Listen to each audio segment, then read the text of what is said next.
أعوذ بالله من الشيطان الرجيم. بسم الله الرحمن الرحيم. لهم فيها فاكهة ولهم ما يدعون. سلام قولا من رب رحيم. وامتازوا اليوم أيها المجرمون. ألم عاهد إليكم يا بني آدم ألا تعبدوا الشيطان إنه لكم عدو مبين وأن اعبدوني هذا صراط مستقيم ولقد أضل منكم جبلا كثيرا أفلم تكونوا تعقلون هذه جهنم التي كنتم توعدون اصلوها اليوم بما كنتم تكفرون. ان کے لیے جنت میں نعمتیں ہیں اور ان کے لیے وہ چیزیں ہیں جو وہ طلب کریں گے، جو وہ چاہیں گے۔ رحم کرنے والے رب کی طرف سے سلام کہا جائے گا۔ وامتازوا اليوم ایھا المجرمون، اور کہا جائے گا اے مجرموں آج علیحدہ ہو جاؤ۔ ألم عهد إليكم يا بني آدم ألا تعبدوا الشيطان، اے انسان، اے بنو آدم، کیا میں نے تم سے عہد نہیں لیا تھا کہ تم شیطان کی عبادت مت کرنا؟ إنه لكم عدو مبين، بلا شبہ وہ تمہارا کھلا دشمن ہے۔ وأن اعبدوني، اور یہ کہ تم میری عبادت کرو، اور یہی سیدھا راستہ ہے۔ وَلَقَدْ أَضَلَّ مِنْكُمْ جِبِلًّا كَثِيرًا، اس نے تم سے پہلے بہت سی مخلوق کو گمراہ کیا۔ وَلَقَدْ أَضَلَّ مِنْكُمْ جِبِلًّا كَثِيرًا، اس نے تم سے پہلے بہت سی مخلوق کو گمراہ کیا۔ افلم تکونوا تعقلون، کیا تم سمجھتے نہیں ہو؟ هذه جہنم التي كنتم توعدون، یہی وہ جہنم ہے جس کا تم سے وعدہ کیا جاتا تھا۔ اصلوها اليوم بما كنتم تكفرون، آج جہنم میں داخل ہو جاؤ اس وجہ سے کہ تم کفر کرتے تھے۔ بما کنتم تکفرون، اس وجہ سے کہ تم کفر کرتے تھے۔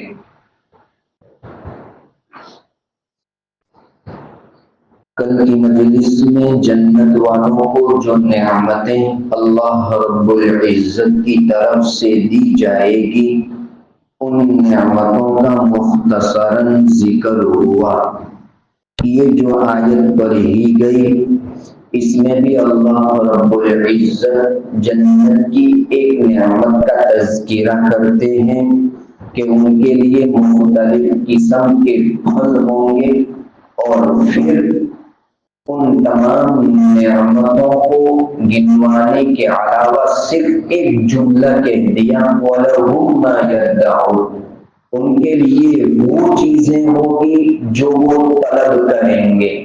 یعنی یہ تو ہم نے صرف مثال کے طور پر چند چیزوں کا تذکرہ کیا کہ جنت والوں کو یہ چیزیں ملے گی، اس کے علاوہ جنت میں ان کے لیے وہ چیزیں ہیں جو وہ طلب کریں گے۔ حضرات محدثین نے اور حضرات مفسرین نے یدعون کا ترجمہ مختلف الفاظ سے کیا ہے۔ بعض حضرات مفسرین فرماتے ہیں اس کا مطلب یہ ہے کہ جنت میں ان کے لیے وہ چیزیں ہوگی جو وہ چاہیں گے۔ دل کے اندر جس چیز کا بھی ارادہ ہوگا وہ چیز فوراً حاضر ہو جائے گی۔ علیحدہ مستقل لینے کے لیے اس کو جانا نہیں پڑے گا۔ یہ بھی ایک عظیم نعمت ہے، اس لیے کہ اگر کوئی چیز ہمیں ملتی ہو اور اس کے لینے کے لیے جانا ہو تو یہ ایک مستقل زحمت اور یہ ایک مستقل تکلیف ہے۔ اور کل بتلایا گیا تھا کہ جنت تکلیف کی جگہ ہے ہی نہیں، اس لیے کسی چیز کے لینے کے لیے جنت میں ایک جگہ سے دوسری جگہ جانے کی بھی ضرورت نہیں پڑے گی. دل کے اندر جیسا کسی چیز کا ارادہ ہوا فوراً وہ چیز حاصل ہو جائے گی. حتیٰ کہ اگر کسی پھل کھانے کا ارادہ ہوگا تو اس کو توڑنے کی بھی ضرورت نہیں پڑے گی، بلکہ وہ پھل خود بخود نیچے جھک جائے گا اور انسان خود بخود اس کو حصول کر لے گا. اس لیے کہ باقاعدہ توڑنے کے لیے اوپر جانا یہ بھی ایک زحمت ہے، ایک تکلیف ہے، وہ بھی نہیں ہوگی. اسی کو قرآن ذکر کرتا ہے وہ چیزیں ہوگی جو وہ چاہیں گے.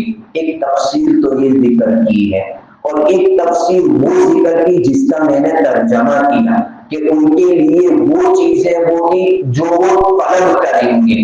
بسا اوقات ایسا ہوتا ہے کہ انسان کو کوئی چیز مانگنے کے بعد ملتی ہے، لیکن کچھ چیزیں ایسی ہوتی ہیں کہ جب وہ مانگنے کے بعد ملتی ہے تو اس میں عجیب مزہ آتا ہے، عجیب لطف آتا ہے.